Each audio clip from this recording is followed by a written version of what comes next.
Tu es une âme en évolution sur la Terre.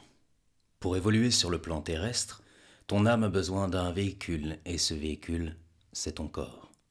Ton âme est située au centre de ce véhicule, c'est-à-dire dans la région du cœur. Et tout ce que ton âme veut réaliser ici, sur Terre, c'est l'harmonie et le bonheur total.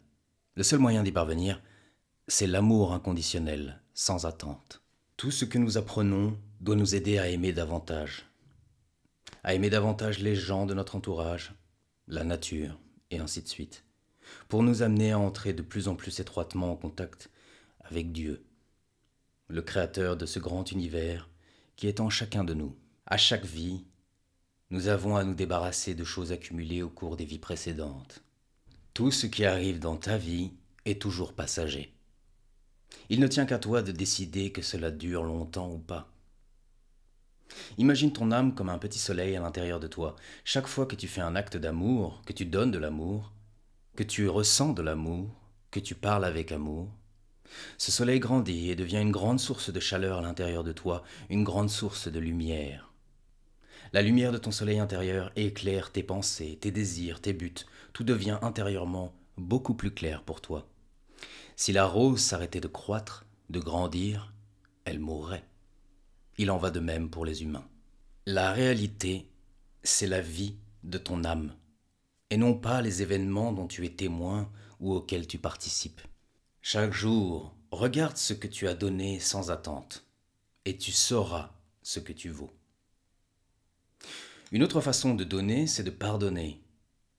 Aussitôt que tu pardonnes à quelqu'un, quelle que soit l'offense qui t'a été faite, tu te pardonnes à toi-même la même erreur, la même attitude non bénéfique.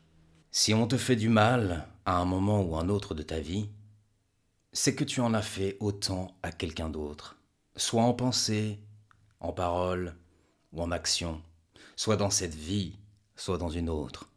En pardonnant à quelqu'un d'autre, tu te pardonnes à toi-même et tu permets à ton âme de grandir.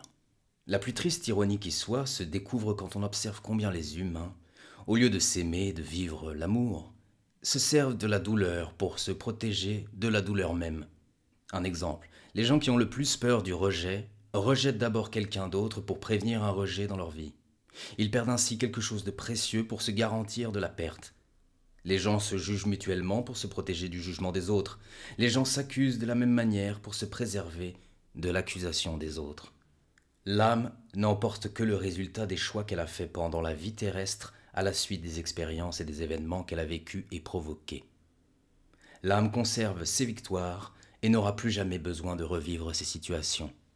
Ce que je suis est le cadeau que Dieu me donne. Ce que je suis quand je deviens consciente ou conscient est le cadeau que je donne à Dieu.